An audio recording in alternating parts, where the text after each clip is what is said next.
আমার দুষ্টু মিষ্টি ভালোবাসার বন্ধুরা কেমন আছো সবাই? আশা করি অনেক অনেক ভালো আছো। আমি তোমাদের নীলু আপু চলে এসেছি নতুন গল্প নিয়ে।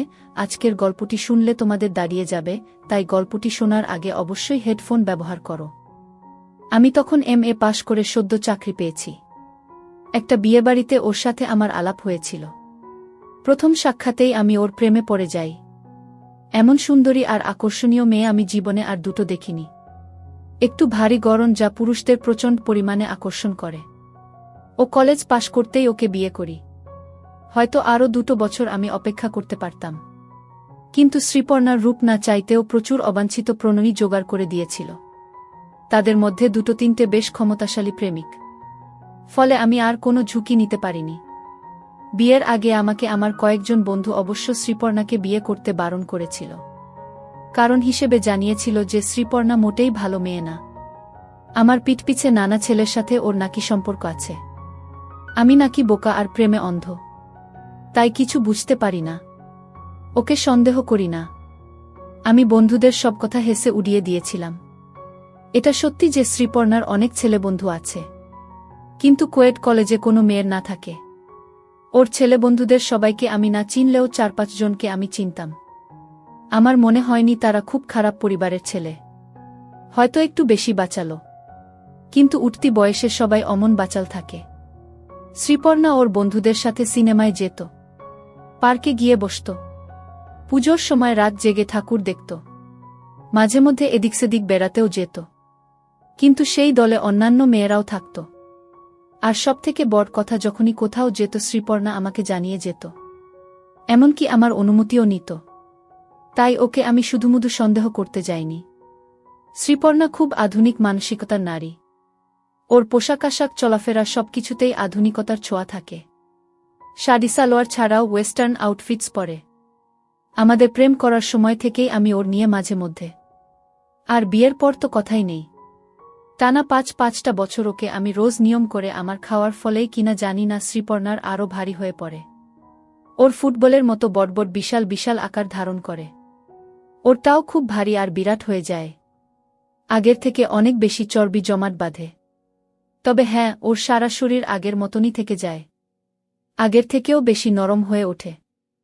আর একটা জিনিস হল, পুরুষমহলে শ্রীপর্ণার চড়া চাহিদা কখনো পড়ে না, উল্টে বেড়ে যায়। ওর সাথে বেরোলেই বোঝা যায় পথেঘাটে ছেলেবুড়ো সবার দৃষ্টি শ্রীপর্ণার দিকে। আমার জীবন খুব ভালো কাটছিল, কিন্তু রিসেশন হবার পর আমি পড়লাম বিপদে। আমার চাকরি গেল না, তবে প্যাকাট হল। অফিস থেকে আমাকে অর্ধেক মাইনেতে কাজ করতে বলা হলো। তাতে না পোষালে অন্য কোথাও দেখতে বলা হলো। আমি প্রথম 1-2 মাস অন্য জায়গায় কাজ জোটানোর চেষ্টা করলাম, কিন্তু ভাগ্য বিরূপ থাকলে যা হয় জুটল না। শেষমেশ অর্ধেক মাইনেতেই কাজ করতে রাজি হয়ে গেলাম। এতে হলো কি, সংসারে টানাটানি পড়ে গেল। শ্রীপর্ণা চিরকাল একটু মুক্তহস্ত। পয়সায় টান পড়তে পুরো ক্ষেপে উঠল। আমাকে জানালো এত কম টাকায় সংসার চালানো সম্ভব নয়, তাই ও চাকরি করতে চায়। আমি খুব একটা রাজি ছিলাম না, কিন্তু শ্রীপর্ণাকে কোনোদিন কোনো কিছু করতে বারণ করিনি, তাই শেষমেশ রাজি হয়ে গেলাম। শ্রীপর্ণার ভাগ্য কিন্তু আমার মতো অত খারাপ ছিল না। ও প্রথম দিনেই একটা মোটামুটি চাকরি জুটিয়ে ফেলল। 5 স্টার হোটেলে রিসেপশনিস্ট, ইভিনিং শিফটে কাজ, দুপুর 3টে থেকে রাত 12টা পর্যন্ত ডিউটি। মাইনেও মোটামুটি ভালো। শ্রীপর্ণা খুব খুশি। মনটা একটু খচখচ করছিল, কিন্তু ওর আনন্দ দেখে আমি আর বাধা দিলাম না। আমাদের জীবনটা বদলে গেল। সন্ধ্যাবেলায় বাড়ি ফিরে বুকে পাই না। শ্রীপর্ণার ফিরতে ফিরতে রাত 1-1:30 বেজে যায়। ওর মঙ্গলবার অফ পড়ল আর আমার অফিস রবিবার বন্ধ থাকে। আমাকে সকাল 9টার মধ্যে অফিসে বেরিয়ে যেতে হয়, আর ও বাড়ি থেকে বের হয় দুপুর 1:30। একে অপরের সাথে কথা বলার সুযোগ খুব কমে গেল। 2 সপ্তাহ পরে আমি একবার ওকে চাকরি ছাড়ার জন্য বললাম, কিন্তু ও প্রায় খেকিয়ে উঠল। আমাকে জানিয়ে দিল আমার মাইনে এত কমে গেছে যে সেই টাকায় সংসার চালানো যায় না। তাই বাড়তি 2 পয়সা রোজগার করার জন্য ও সারা সন্ধে খেটে মরছে, শুধু যাতে আমাদের সংসারটা সচ্ছল থাকে। এখন আমি যদি ওকে সমর্থন না করে বাধা দিই, তাহলে ওকে অভাবের তাড়নায় পাগল হয়ে যেতে হয়। আমি আর কথা বাড়ালাম না। চুপ করে ওর সমস্ত কথা মেনে নিলাম। এইভাবে 1 মাস কাটল। তারপর এক শনিবার রাতে আমার মোবাইলে শ্রীপর্ণা SMS করল যে সেদিন ওর ফিরতে একটু বেশি রাত হবে। ওর ওটি আছে। আমি যেন ওর জন্য অপেক্ষা না করে খেয়ে দিয়ে শুয়ে পড়ি। আমি ওকে কল করে কেন ওটি করতে হবে জানব তারও উপায় নেই। হোটেলে ওদের মোবাইল অফ করে রাতে হয়। আমি আর কি করব? ডিনার সেরে বিছানায় গিয়ে শুলাম, কিন্তু ঘুম এলো না। বাড়ির বউ বাড়ি না ফিরে এলে কার চোখেই বা ঘুম আসে? সেদিন ঘড়ি যেন একটু বেশি আসতে চলছিল। সময় যেন কাটছিলই না। রাত 2 গেল, 2:30 গেল, এবং শেষমেশ যখন 3টে পেরোল, তখন আমি শ্রীপর্ণাকে মোবাইলে ধরার চেষ্টা করলাম, কিন্তু সুইচ অফ পেলাম। বুঝলাম তখনও ওকে ডিউটি করতে হচ্ছে। আমি বিছানায় শুয়ে ছটফট করতে লাগলাম, আর ঘন ঘন ওর মোবাইলে চেষ্টা করতে লাগলাম। অবশেষে 4টের সময় ওর মোবাইলের রিং বাজল, কিন্তু ও তুলল না। আমি আবার চেষ্টা করলাম। রিং বাজল, কিন্তু আবার ও তুলল না। আমি আরও 10-12 বার চেষ্টা করলাম। প্রতিবারই রিং বাজল, কিন্তু ও তুলল না। আমার টেনশন আরও বেড়ে গেল। কি করব ভাবছি, এমন সময় আমার মোবাইলে ওর মেসেজ এলো। ওর ডিউটি এইমাত্র শেষ হয়েছে। ও ঘণ্টা খানেকের মধ্যে বাড়ি ফিরছে। শ্রীপর্ণার মেসেজ পেয়ে আমি একটু নিশ্চিন্ত হলাম। চাতক পাখির মতো ওর অপেক্ষায় সারা ঘরময় পায়চারি করতে লাগলাম। অবশেষে ভোর 5:30 নাগাদ ও বাড়ি ফিরল। আমি তাড়াতাড়ি গিয়ে দরজা খুললাম। শ্রীপর্ণা দেখেই আমার মনটা ছ্যাঁত করে উঠল। পোশাক এলোমেলো হয়ে গেছে, পিনআপ খুলে গিয়ে মাটিতে লুটোচ্ছে। শায়ের কাছে 3 জায়গা শাড়িটা খুলে গেছে, ঠিকমতো আটকানো নেই। প্রথম 2টো হুক খোলা। চোখের আইলাইনার থেকে মাস্কারা নষ্ট হয়ে গেছে, মুখে ক্লান্তির ছাপ। আমি দরজা খুলতেই আমার দিকে তাকিয়ে হাসল। ওর মুখ থেকে মদের গন্ধ পেলাম। ন্যাকা সুরে আমাকে বলল, আমি খুব টায়ার্ড, অফিসে যাবার সময় আমাকে আজ আর ডেকো না। আমি গম্ভীর মুখে বললাম, আজ রবিবার, আমার আজ ছুটি। শুনে ও বাচ্চা মেয়ের মতো খিলখিল করে হেসে উঠল। ওহ সরি, আমি না ভুলেই গেছিলাম। সরো তো এবার। কি দরজা আটকে রয়েছ? আমার খুব ঘুম পাচ্ছে, আমি শুতে যাই। আমি সরে দাঁড়াতে ও টলতে টলতে ঢুকে সোজা বেডরুমে চলে গেল। আমি দরজা বন্ধ করে ফিরে এসে দেখি ও জামাকাপড় না ছেড়েই শুয়ে পড়েছে। আমি ওকে পোশাক ছাড়ার জন্য ডাকলাম, কিন্তু ও এর মধ্যেই ঘুমিয়ে পড়েছে আর সাড়া দিল না। আমি চুপচাপ ওর পাশে গিয়ে শুয়ে পড়লাম। আর ঘুম এলো না। উঠে পড়লাম। সারা সকাল আমি মনে চাপা অস্বস্তি নিয়ে কাটালাম। শ্রীপর্ণা বেলা 12:30 নাগাদ ঘুম থেকে উঠল। আমি ওকে কিছু প্রশ্ন করার আগেই ও জানালো যে গতকাল ওদের হোটেলে একটা পার্টি ছিল। পার্টি অনেক রাত পর্যন্ত চলেছিল, তাই ওকে ওভারটাইম করতে হয়েছে। এরকম পার্টি মাঝে মধ্যে হয়, তখন সব স্টাফেদেরই ওটি করতে হয়। আমি জিজ্ঞাসা করলাম যে ওকে মদ খেয়েছিল কেন। উত্তরে ও আমাকে ওল্ড ফ্যাশন বলে ঠাট্টা করল, আর বলল এসব পার্টিতে মদ খুব সাধারণ ব্যাপার, এবং গেস্টদের মন রাখতে স্টাফেদেরও একটু আধটু মদ খেতে হয়। আমি যখন ওর পোশাক নিয়ে প্রশ্ন তুললাম, তখন ও ক্ষেপে গেল। বলল যে আমি খুব সংকীর্ণ মনের মানুষ। সারা রাত পার্টিতে খেটে খেটে ওর ড্রেস নষ্ট হয়ে গিয়েছিল, কিন্তু আমি তো সেসব বুঝতে চাইব না। আমার ধান্দা শুধু বুকে সন্দেহের চোখে দেখা। শ্রীপর্ণার মুখঝামটা খেয়ে আমি চুপ করে গেলাম। তারপর ও দুপুর 2টো নাগাদ ডিউটিতে চলে গেল। এভাবে আরও 2 মাস কাটল। আমি সকালবেলায় অফিস চলে যাই আর শ্রীপর্ণা দুপুরে বেরো। আমি সন্ধে নাগাদ বাড়ি ফিরে আসি, আর শ্রীপর্ণার ফিরতে ফিরতে রাত 2 হয়। ওদের হোটেলে যখন পার্টি থাকে, তখন ও ফিরতে আরও দেরি করে। ভোর 5টা-6টা বেজে যায়। প্রতিবারই ও মদ খেয়ে ফেরে, মাঝে মধ্যেই মাত্রা বেশি হয়ে যায়। ফেরার সময় ওর পোশাক আশাকও ঠিক থাকে না। কিছুদিন যাবত ওর ড্রেসিং সেন্সেও পরিবর্তন এসেছে। আজকাল ও বেশ খানিকটা খোলামেলা জামাকাপড় পরে হোটেলে যায়। মাঝে সাঝেই ছোট ছোট দেখানো ওয়েস্টার্ন আউটফিটস পরে।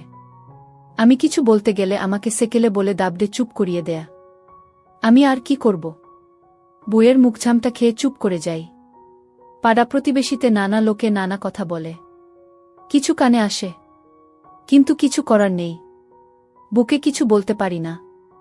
বাধা দিতে গেলে প্রচণ্ড ঝগড়া হয়, আর আমি খুব একটা ভালো ঝগড়া করতে পারি না। তাই সবকিছু মেনে নিই। বুঝতে পারি ভুল করছি, কিন্তু কিছু করে উঠতে পারি না। মাঝে মাঝে নিজেকে ভীষণ অসহায় মনে হয়। এভাবেই চলছিল। একদিন শ্রীপর্ণা আমাকে বলল যে ওদের হোটেল সেই মাসে খুব ভালো ব্যবসা করেছে বলে স্টাফেদের পার্টি দিচ্ছে। স্টাফেদের বর আর বুয়েরাও নিমন্ত্রিত। আমি যদি চাই তাহলে পার্টি অ্যাটেন্ড করতে পারি। রবিবারে পার্টি। শ্রীপর্ণা আগেই দুপুরে হোটেলে ডিউটি দিতে চলে যাবে।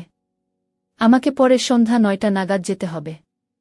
আমার খুব একটা ইচ্ছা ছিল না, তাও পার্টিতে যেতে রাজি হয়ে গেলাম। কথাম তো রবিবার শ্রীপর্ণা সেজেগুজে দুপুর 2টোর সময় হোটেলে বেরিয়ে গেল। স্টাফেদের পার্টি, তাই অন্যদিনের থেকে একটু অন্য ধরনের সাজল। একটা পাতলা ছোট মিনি স্কার্ট পরল। পাতলা কাপড় দিয়ে ওর বোঝা যাচ্ছিল।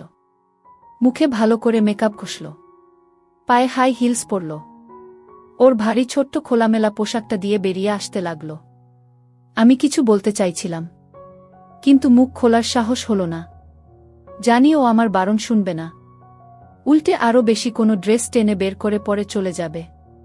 আমার যেতে যেতে দেরি হয়ে গেল। রাস্তায় জ্যাম ছিল। শ্রীপর্ণাদের হোটেলে যখন পৌঁছলাম তখন ঘড়িতে 9:30 বাজে। রিসেপশনে কেউ নেই, শুধু মেন গেটে একটা দারোয়ান দাঁড়িয়ে ছিল। আমি নিজের পরিচয় দিতে জানালো পার্টি দোতলায় ব্যাংকুয়েটে চলছে। আমি লিফটে করে দোতলায় উঠলাম। ব্যাংকুয়েটে গিয়ে দেখলাম পার্টি বেশ জোরকদমে চলছে। জনসাধারণ সবাই অল্পবিস্তর ড্রাঙ্ক, কেউ কেউ তো মদ খেয়ে চুর হয়ে গেছে। ব্যাংকুয়েটের ডান পাশ করে একটা নাচার জায়গা তৈরি করা হয়েছে। অনেক মেয়ে পুরুষ সেখানে। বেশিরভাগই মনে হলো অন্যের বুবরের সাথে নাচছে। আমার বউকে কোথাও খুঁজে পেলাম না, কাউকে চিনি না। তাই ইতস্তত করে এরোর কাছ থেকে শ্রীপর্ণার খোঁজ নিতে লাগলাম। কেউ ঠিক করে কিছু বলতে পারল না। শুধু এক মদ খেয়ে চুর মেয়ে বলল, দেখুন ও হয়তোবা হোটেলের কোন ঘরে গিয়ে কাকে দিয়ে। মেয়েটার কথা শুনে আমি হকচকিয়ে গেলাম। মনটাও ধরাস করে উঠল। যত রাজ্যের কুচিন্তা মনের ভিতর এসে বাসা বাঁধল। আমি আর দেরি না করে আরও ভালো করে বউয়ের খবর নিতে শুরু করলাম। কিন্তু আর কেউ কিছু বলতে পারল না। আমি আর কি করব? ব্যাংকুয়েটের এক কোণে চুপ করে দাঁড়িয়ে আমি বউয়ের অপেক্ষা করতে লাগলাম। আর উল্টোপাল্টা ভাবতে লাগলাম। প্রায় আধ ঘন্টা বাদে পিছন দিকের দরজা দিয়ে শ্রীপর্ণাকে ব্যাংকুয়েটে ঢুকতে দেখলাম। ওর ঠিক পিছন পিছন একটা মাঝবয়সী লোক ঢুকলেন। লোকটার মুখে চওড়া হাসি, যেন দিগ্বিজয় করে এসেছেন। ঢুকেই শ্রীপর্ণা সোজা বারের দিকে এগিয়ে গেল। আমিও বারের দিকে পা বাড়ালাম। ভিড় কাটিয়ে ওর হাত 20 দূরত্বে গিয়ে দেখি বারের টেবিলে ঠেস দিয়ে শ্রীপর্ণা একটা বছর 30-এর ছেলের সাথে ঘনিষ্ঠভাবে হেসে হেসে গল্প করছে। ছেলেটার একটা হাত শ্রীপর্ণা কিছু বলছে না, উল্টে উপভোগ করছে। দুজনের হাতেই মদের গ্লাস। আমি সোজা গিয়ে শ্রীপর্ণার সামনে দাঁড়ালাম। আমাকে দেখে শ্রীপর্ণা হাসল। ওর মুখ থেকে ভকভক করে মদের গন্ধ বেরোল। এই যে তুমি এসে গেছ, আলাপ করিয়ে দি। এ হলো আমার কলিগ বিজয়, আর এটা আমার হাসব্যান্ড। বিজয় আমাকে হাই জানালো। আমি উত্তর দিলাম না। জানো বিজয়টা না খুব পাজি, খালি অসভ্যতা করে। সুযোগ পেলেই হাত দেয়। তুমি একটু ওকে বকে দাও তো। শ্রীপর্ণা, তুমি এত শুধু আমি কেন যে কেউ তোমার হাত দিতে চাইবে? যা, কি যে বলো। আমি আবার কোথায় আগুন? কি বলছো কি শ্রীপর্ণা? তোমার মতো মেয়ে আমি দুটি দেখিনি। তোমার দোকানপাট দেখলে মাথা খারাপ হয়ে যায়। দেখছো ছেলের মুখের ভাষা দেখছো? পাজি, অসভ্য। আমার বরের সামনে আমার সাথে ফ্লার্ট করতে তোমার লজ্জা করে না? এই তুমি ওকে আচ্ছা করে বকে দাও তো গু। সরি দাদা, দোষ নেবেন না। শ্রীপর্ণাকে দেখলে সত্যি সামলানো যায় না। এই দেখুন আপনার আগুন বউয়ের সাথে কথা বলতে বলতে আমার কেমন ফুলে উঠেছে, বলে বিজয় তার উপর ফুলে ওঠার দিকে ইশারা করল। ছোটলোক, খালি আমার দেখা, কিন্তু নিজেরটা তো কোনোদিন দেখালে না। স্বার্থপর, বলে শ্রীপর্ণা বিজয়ের উপর হাত রাখল। এখানেই দেখবে নাকি আলাদা নিরিবিলিতে যাবে? চলো। ওদের দুজনের সাহস দেখে আমি একেবারে হতবাক হয়ে গেলাম। আমার সামনে এমনভাবে কথা বলছে যেন আমার কোনো অস্তিত্বই নেই। শ্রীপর্ণা বিজয়ের কাঁধে হাত রাখল আর বিজয় সঙ্গে সঙ্গে ওর এক হাত দিয়ে অল্প টলতে টলতে শ্রীপর্ণা বিজয়ের সাথে বার ছেড়ে বেরিয়ে গেল। আমি ওখানে বোকার মতো দাঁড়িয়ে রইলাম। নির্বাক হয়ে দেখলাম আমার বউ আমাকে ফেলে একটা পরপুরুষের সাথে আমার চোখের সামনে দিয়ে চলে গেল। কি যে করব কিছুই বুঝতে পারলাম না। আমার মাথা কাজ করছিল না। কতক্ষণ ওভাবে দাঁড়িয়েছিলাম জানি না। যখন বুঝতে পারলাম কি ঘটতে চলেছে, তখন আর দাঁড়িয়ে সময় নষ্ট করলাম না। বার থেকে বেরিয়ে সোজা ওরা যে পথে গিয়েছিল সেই পথে পা বাড়ালাম। পিছনের দরজা দিয়ে, যেটা দিয়ে শ্রীপর্ণা ঢুকেছিল, সেটা দিয়ে ব্যাংকুয়েট থেকে বেরোলাম। কিন্তু বেশি দূর অগ্রসর হতে পারলাম না। হোটেলের কোনো কিছু চিনি না। কোথায় যাব? কিছুক্ষণ ধরে এদিক সেদিক খোঁজাখুঁজি করে কোথাও কাউকে না পেয়ে হতদম হয়ে আবার ব্যাংকুয়েটেই ফিরে এলাম।